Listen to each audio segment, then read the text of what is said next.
좋은 것만 픽, 원픽다우 최PD입니다. 오늘은 건강한 잠을 위한 베개의 중요성에 대해 속 시원한 이야기를 들을 수 있는 자리입니다. 먼저 구독, 좋아요 누르셨나요? 그렇다면 이제 수면 전문가이자 편한자리 의원 노동훈 원장님과 함께 하겠습니다. 안녕하세요. 반갑습니다. 네, 안녕하세요. 노동훈입니다. 네. 먼저 수면 전문가로서 어떤 활동을 하시는지 수면 전문가의 역할에 대한 설명 부탁드립니다. 네, 안녕하세요. 노동훈 원장입니다. 수면 전문가란 거창한 표현보다 지난 9년 동안 요양병원을 운영하면서 잠 못 이루는 어르신들을 많이 경험했습니다. 전날 한숨도 못 주무셨다고 수면제만 달라는 분들도 많으셨습니다. 그러나 간병인을 통해서 확인해보면 잠을 못 주무신 게 아닌데도 말입니다. 그리고 수면제가 정답은 아닙니다. 우리 삶의 3분의 1을 차지하는 수면, 건강에 절대적으로 중요하지만 현대인에게는 숙면을 방해하는 요인이 너무 많습니다. 그래서 무엇이 좋은 수면인지를 고민했고 저의 경험을 바탕으로 불면증 책을 쓰게 되었습니다. 저도 잠이 좀 많은 편이거든요. 어떨 때는 10시간을 잤는데도 오히려 더 찌뿌둥하고 피곤한 느낌이 들 때가 종종 있습니다. 분명히 잠을 잤는데 말이에요. 꼭 오래 잔다고 해서 잠을 잘 잤다라고만은 할 수 없는 것 같아요. 자, 그렇다면 좋은 수면이란 무엇을 의미하나요? 좋은 수면 습관을 지키면 최대 5년의 수명이 늘어난다는 연구 결과가 있습니다. 미국 CNN 방송에서 나온 결과인데요. 하루 7시간에서 8시간 정도 이런 잠자기를 하는 좋은 수면 습관 5가지를 지키면 남성은 5년, 여성은 2.5년 정도의 수명이 늘어난다는 연구 결과가 있습니다. 하버드 의대 프랭크 첸 박사는 미국 심장학회 연례회의에서 2013년에서 2018년 질병통제예방센터 CDC라고 하죠. CDC와 국립건강통계센터가 실시한 17만 2천 명의 수면 습관과 사망 관계를 분석해서 얻은 결과입니다. 좋은 습관 5가지는 하루 7에서 8시간 잠자기, 중간에 깨지 않기, 일주일에 2번 이상 잠드는데 어려움이 없을 것, 일주일에 5일 이상 잠잔 후 충분히 쉬었다고 느낄 것, 숙면을 위해 약을 먹지 않을 것, 이 5가지입니다. 그래서 연구에서 참가자들에게 각 수면 습관을 1점으로 하고 자신의 점수를 매기고 4년 후 수면 습관이 특정 질병으로 인한 조기 사망에 기여하는지 알아보기 위해 수면 습관 점수를 국가 사망 지수와 비교했습니다. 사회 경제적 지위, 질환 등 사망 위험을 높이는 다른 요인의 영향을 제거한 다음 수면 습관 점수와 사망 위험 간 관계를 분석했는데요. 좋은 수면 습관 5가지를 지키는 사람들은 점수가 낮은 사람들과 비교해서 조기 사망 위험이 무려 30%나 낮았다고 하고요. 심혈관 질환 사망은 21%, 암 사망 위험도 19%, 심장 질환이나 암 이외의 다른 원인으로 인한 사망 위험은 40%가 낮은 것으로 나타났습니다. 네, 이 결과가 우리 삶에서 잠이 얼마나 중요한지를 알려준다고 생각합니다. 와, 수면 시간도 좋은 수면에 큰 영향을 주지만 이 수면 위생 또한 아주 중요한 부분인 것 같습니다. 저도 오늘부터 바로 수면 위생부터 체크해야 되겠다라는 생각이 드는데요. 그리고 원장님의 칼럼 중에서 침대만 과학인가? 수면도 과학이다 라는 글을 제가 봤어요. 자, 수면에 영향을 줄 수 있는 여러 요인에 대한 설명 조금 더 부탁드립니다. 수면 위생이라는 아주 좋은 말씀을 해주셨습니다. 수면 위생이란 무엇을 의미하냐면은 수면을 위한 좋은 생활 습관을 수면 위생이라고 할 수 있습니다. 수면 위생으로는 주말 휴일에 포함해서 매일 같은 시간에 자고 같은 시간에 일어나는 것, 시원하고 어두운 최적의 수면 환경을 만드는 것, 잠자리에 들기 전에 음주를 피하는 것, 잠자기 1시간 전에 블루라이트 사용을 금지하는 것. 블루라이트는 핸드폰 같은 PC 같은 그런 모니터입니다. 네. 그리고 명상과 요가, 따뜻한 목욕 등으로 긴장 풀기 등이 있습니다. 네. 자, 그렇다면 수면의 효율을 결정하는 요소는 무엇이 있을까를 고민했습니다. 우리는 대부분의 사람들이 밀폐된 공간에서 잠을 자잖아요. 네. 그러면 수면에 영향을 주는 요소는 밀폐된 공간에 있다면 우리가 컨트롤할 수 있지 않을까라고 생각을 했고요. 그렇다면 수면에 영향을 미치는 요소는 빛, 우리가 눈으로 보죠. 빛, 귀로 듣는 소리, 그다음 피부로 느끼는 온도, 습도 등이 있을 겁니다.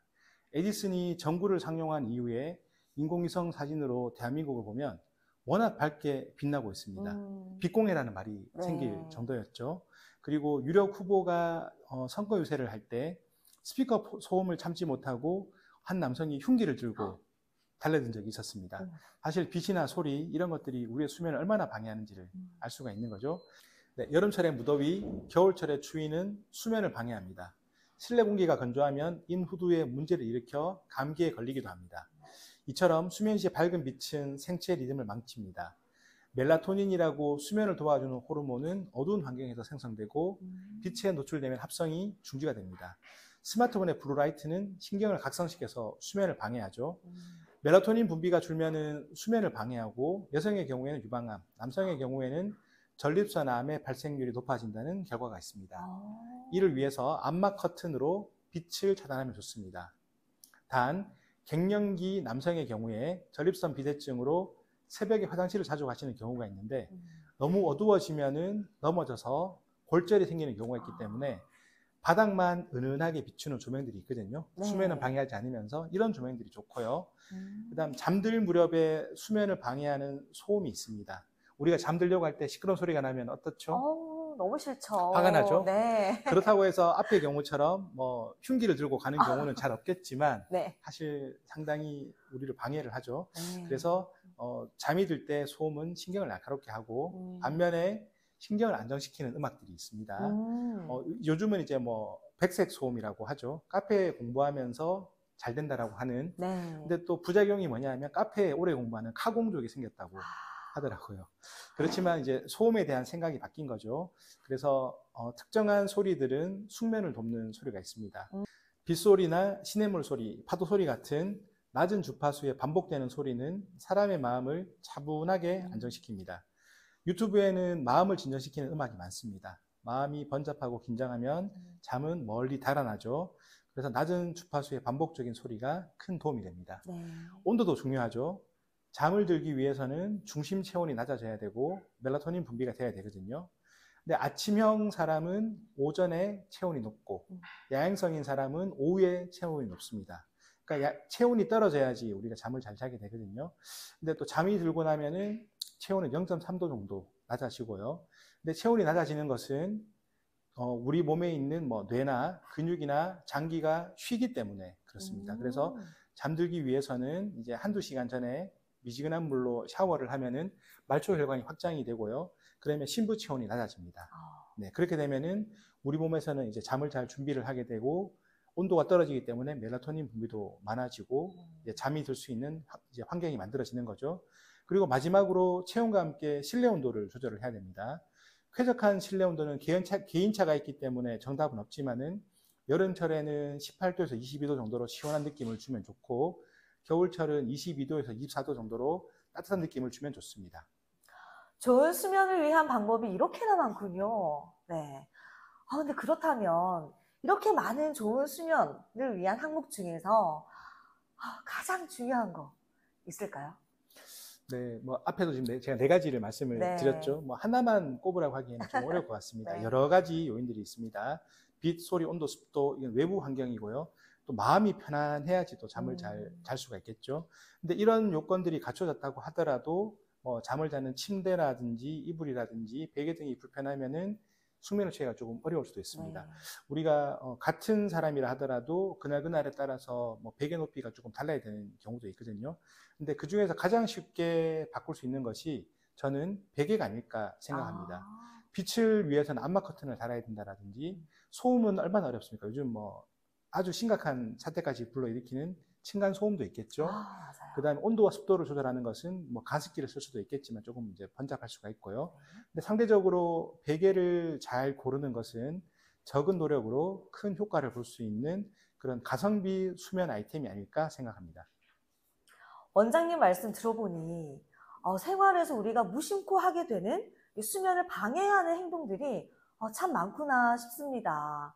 지금까지 원장님께서 설명해 주신 좋은 수면을 위한 방법들은 잠을 자기 전 본인의 의지로 인해 설정해야 하는 이 실천적인 부분이 있었는데요.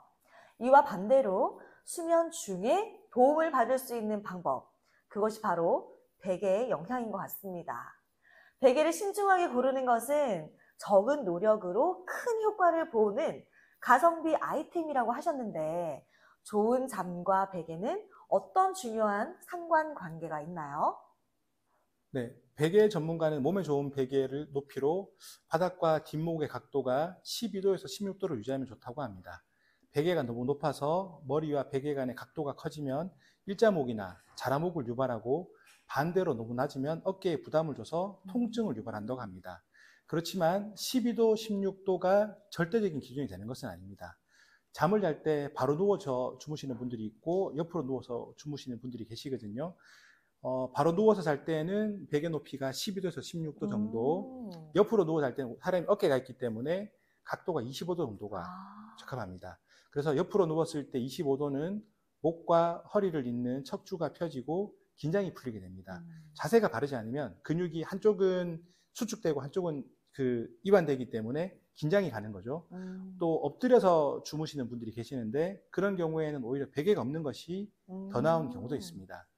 베개 중에서도 부드러운 베개가 좋은지 단단한 베개가 좋은지가 있는데요. 이것도 개인차가 있습니다. 너무 단단한 베개를 베고 같은 자세를 유지하면은 아무래도 신경과 혈관이 눌릴 수가 있습니다. 반대로 너무 푹신한 베개는 허리나 어깨에 부담을 주기도 합니다. 탄력이 있으면서 부드러운 베개가 좋고 본인이 사용했을 때 가장 좋은 것이 좋습니다. 지금 저 앞에 있는 이 프리넥 베개 같은 경우에는 이동국 베개로 많이 알려져 있죠. 베개 특징으로 높이 조절이 가능하고요. 패드를 넣고 뺨으로써 높이 조절이 가능하고 두상을 시원하게 해주는 소재가 들어가 있고 경추를 C자 형태로 탄탄하게 지지를 해줍니다. 베개가 있고 밑에 패드가 있어서 높이 조절을 할 수가 있죠. 그리고 베개 안에 상처 치유 효과가 있는 피마자유를 함유하고 있습니다. 우리가 같은 활동을 하더라도 사실 컨디션이 다르잖아요. 그날의 활동량에 따라서 이제 베개의 높이가 다를 수가 있는데 피팅 패드를 사용함으로써 높이를 7에서 10cm까지 조절이 가능하고요. 에어블록 구조로 공기순환이 잘 됩니다. 그렇기 때문에 머리를 좀 시원하게 해주죠. 네. 그리고 이제 베이스 피팅 폼이 안에 들어가 있기 때문에 베개의 꺼짐 현상을 방지함으로써 경추를 단단하게 지지하고 피마자유로 있는 친환경 프리미엄 베개가 되겠습니다. 네. 와, 잠을 자는 동안 사람이 이 베개로부터 받는 영향이 이렇게나 많고 중요하군요. 자, 프리넥 베개가 수면에 최적화된 베개라는 것이 저 또한 이 프리넥 베개를 사용하는 사람으로서 반가운 이야기가 아닐 수 없습니다. 이번 인터뷰를 준비하면서 원장님의 책도 읽어왔습니다. 책에 슬립테크에 대한 내용이 있던데요. 슬립테크에 대한 설명과 슬립테크와 베개의 연관성에 대한 설명 부탁드립니다. 네, 수면에 관련된 질병은 선진국병이라고 보시면 됩니다. 예전에는 이렇게 잠에 대한 이야기가 많이 안 나왔던 것 같아요. 네. 근데 이제 현대인들은 잠을 방해하는 요소가 많이 생기다 보니까 이제 그런 것들을 연구를 하게 되었고요. 그러면 이제 테크가 우리가 말하는 기술이잖아요. 그래서 수면을 의미하는 슬립, 기술을 의미하는 테크가 합쳐져서 슬립테크라는 말이 나왔고요. 이런 사물 인터넷, 빅데이터, 헬스케어 기술까지 접목을 해서 이제 수면을 분석하는 것이라고 볼 수가 있죠. 그게 이제 슬립테크라고 볼 수가 있습니다. 그래서 앞으로도 수면에 관련된 그런 혁신적인 제품들이 많이 나올 거라고 생각합니다. 한국인들의 평균 수면 시간은 7시간 41분으로 OECD 평균이 8시간 22분보다 41분 정도가 적습니다. 잠을 잘 못 자면 안전사고가 발생하고요. 학생들은 학업 능력이 떨어지고 직장인들은 업무 효율이 떨어집니다. 이런 이제 사회 경제적인 손실들이 상당히 크죠. 자, 그래서 수면이 새로운 산업으로 부상하면서 기업들은 수면에 영향을 주는 요소들을 분석하고 솔루션을 제공하고 있습니다. 그래서 수면 베개, 안대, 잠옷, 침대 등 다양한 제품들이 있습니다. 코골이가 있는 경우에 보통은 이제 배우자들이 깨워주는 경우가 많죠. 근데 요즘에는 기계가 들어가서 소리로 코골이를 감지를 하고요. 베개가 움직입니다. 살짝 머리를 들어주죠. 그러면 코골이를 방지해주는 베개도 있고요. 또 수면을 유도하는 빛이나 소리, 수면 가스 등을 이용한 제품들도 많이 있습니다. 그리고 이렇게 수면에 도움을 주고 또 수면 데이터를 분석해서 새로운 솔루션을 제공하는 것이 슬립테크라고 볼 수가 있습니다. 네. 어쩌면 프리넥 컨디션 베개도 눈에 보이진 않지만 슬립테크가 적용됐다고 볼 수 있습니다. 왜냐하면 목의 편안한 각도, 머리 압력 분산, 공기가 잘 통하기 때문에 통기성, 뭐 이런 것들이 들어가 있기 때문에 이 앞에 보이는 베개에도 슬립테크가 들어가 있다라고 볼 수 있습니다. 그렇군요. 원장님의 이야기를 들으면 들을수록 좋은 베개는 질 좋은 수면과 뗄래야 뗄 수 없는 관계라는 걸 확실히 알겠습니다. 네, 결국에는 좋은 베개가 건강한 몸을 만든다라고도 이어질 수 있는 것 같아요. 네, 수면도 과학입니다. 프리넥 컨디션 베개는 최적의 뒷목 각도와 부드러운 극세사 커버, 내부 방수 커버를 적용했습니다. 머리를 편안하게 받쳐주고 경추를 역시자 모양으로 만들어서 근육의 긴장을 풀어줍니다. 저도 컨디션 베개를 사용하고 숙면을 취해서 피부가 좋아졌다는 이야기를 조금 들었습니다. 네. 저를 보신 요양원 원장님께서 제가 어떤 베개를 쓰는지를 알려달라고 하셨고 제가 추천했던 베개를 요양원 어르신들에게도 드렸습니다. 고령자분들은 잠을 못 주무시는 분들이 좀 많으신데요. 이제 베개를 바꾸고 나서 물론 베개가 전부는 아니겠지만 베개를 바꾸고 나서 잠을 잘 주무시는 분들이 많았다라는 이야기를 제가 들었습니다. 그래서 좋은 잠을 위해서 우리가 좋은 베개를 선택하는 것이 필요하다고 생각하고요. 그것이 건강을 챙기고 일상의 업무나 학업의 효율을 높이고 주변 사람들과 관계를 좋게 하는 그런 출발점이 아닐까 생각했습니다. 와, 근데 진짜 피부가 좋으세요. 저보다도 더 좋아 보이십니다. 네, 최근에 살이 쪄서 피부가 좀 좋아졌습니다. 네.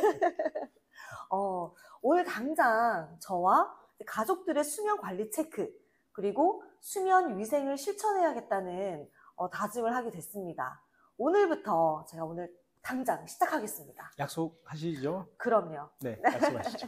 네, 노동훈이 택한 프리넥 프리미엄 메모리 폼 베개, 건강한 수면을 위한 좋은 습관입니다. 오늘 당장 실천해 보세요. 여러분들의 일상에 건강과 행복을 전해드리겠습니다.